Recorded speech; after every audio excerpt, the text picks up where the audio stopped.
ladies and gents. I am Mrs. Diaz, reading this wonderful book for Italian American Heritage Month.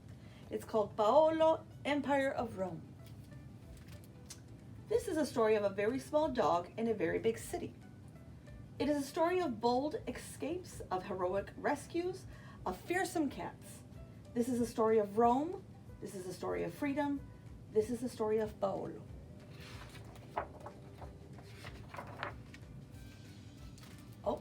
Author, Mac Barnett. Illustrator, Claire King.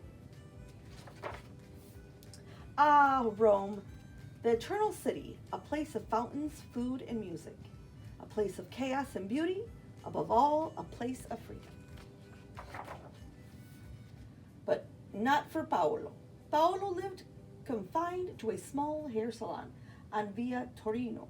Often he would press his nose against the window, captivated by the bustle on the sidewalks. "Get away from there, Paolo," Signora Pianostrada would shout. "You're smudging the glass." All night, Paolo dreamed of the sweet life in Rome, and all day he did the same. There was not much else to do in the salon. "Lazy Paolo," said Signora Pianostrada. Sometimes the Signora would open up the door to sweep a pile of ladies' hair out and onto the street. Paolo would run over his nails, clicking on the tile floor. But the Signora would block the exit by simply lifting her foot.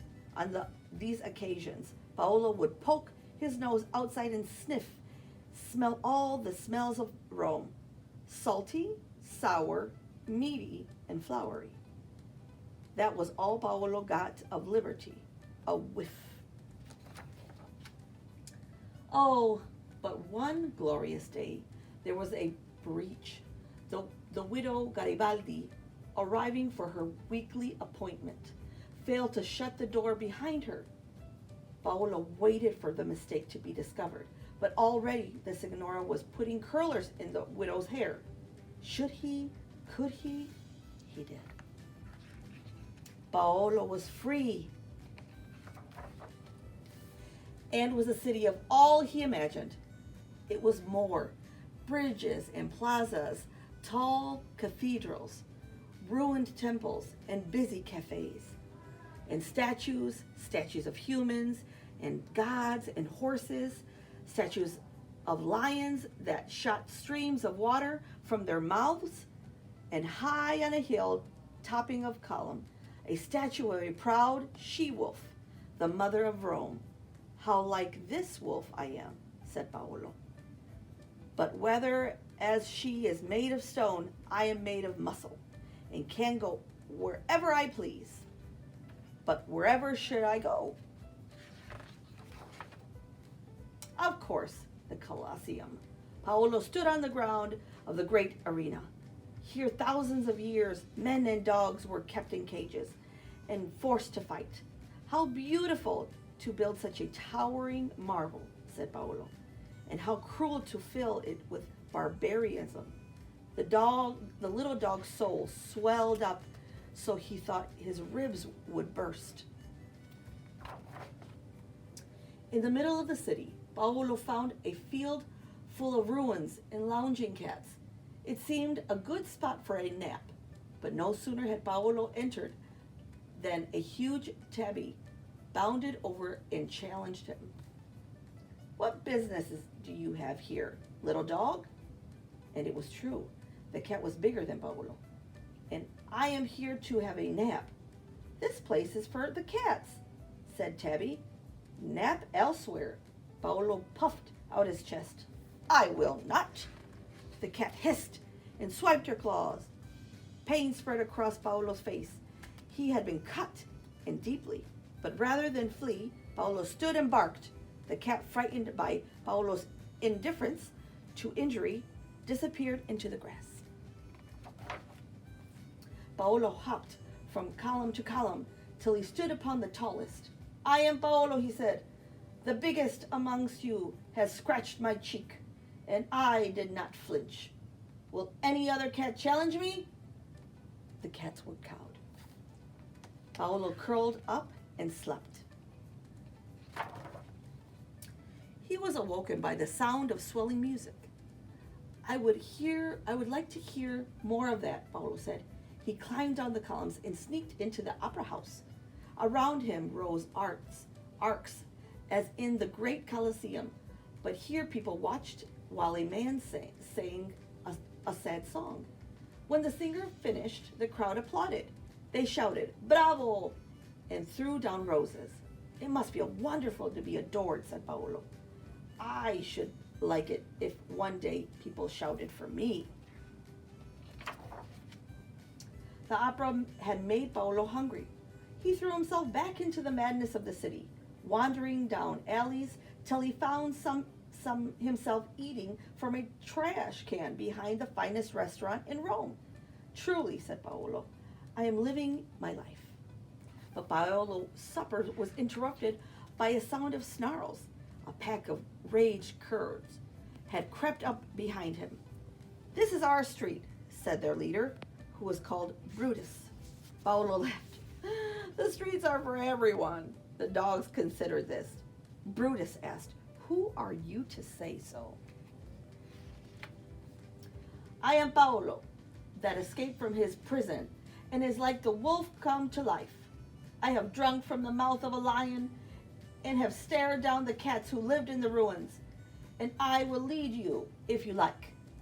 The decision was unanimous. All votes were for Pablo, even from Brutus.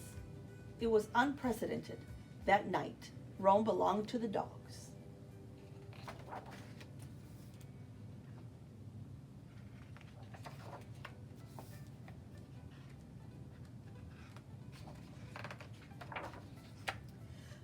When the sun rose, the pack scrawled up a delicious breakfast. The sun streamed through the buildings so that the streets appeared pink. Paolo's heart was at peace. But what's the commotion? 6 nuns had fallen into the Trevi fountain. The crowd is the Pisa, stupefied, looked on their awful splashing. How terrible, said Paolo. We must do something. Of course it was terrible, said the dogs. But what concern is it of ours? This was outrageous. If heroism was not to be found in the pack, then Paolo must act alone. He leaped into the water and carefully, not to tear their habits, pulled the nuns to safely, one by one.